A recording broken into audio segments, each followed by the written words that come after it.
ধরো। এরপরে আরেকটা, এটা হলো তাহেরা খালামনির পক্ষ থেকে নুসরাতকে হাদিয়া দেওয়া হলো।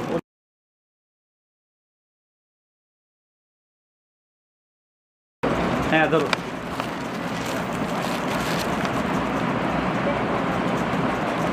নুসরাতের জন্য আমরা একটা ক্রেশ বানাতে দিয়েছি মাদ্রাসার পক্ষ থেকে, ওই ক্রেশটা আসলে আমরা ইনশাল্লাহ দিয়ে দেব। ঠিক আছে, বসো। জায়েদ সাহেবের আগমন। জায়েদ কেমন আছো? নাও।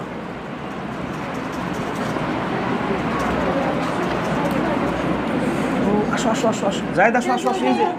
এই যে জায়েদ মিষ্টি খাবা? এই যে দেখো, এই যে কি দেখো, এই যে কি দেখো, এই যে ফুলের মালা।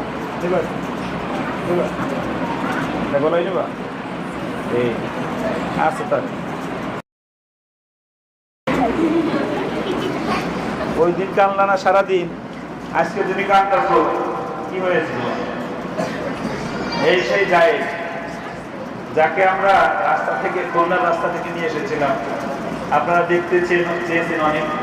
জায়েদ এখন হাঁটতে পারে ইনশাআল্লাহ, আলহামদুলিল্লাহ। সবাই বলেন আলহামদুলিল্লাহ। আরো জোরে আলহামদুলিল্লাহ। এই দেখো সবাই তোমার মাথা দিচ্ছে। জায়েদ এখন হাঁটতে পারে, সে এখন আর রায়হান মাদ্রাসায় থাকে আলহামদুলিল্লাহ। আশা করি আপনাদেরকে বলেছিলাম তাকে পড়াবো। জায়েদের আশ্রয়স্থল আমাদের পরিবারে হয়েছে আলহামদুলিল্লাহ। হ্যাঁ গো,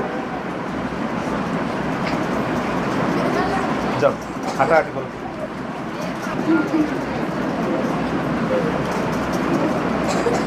এখান থেকে কিনে দিয়েছে? হ্যাঁ, এখান থেকে কিনে দিয়েছে।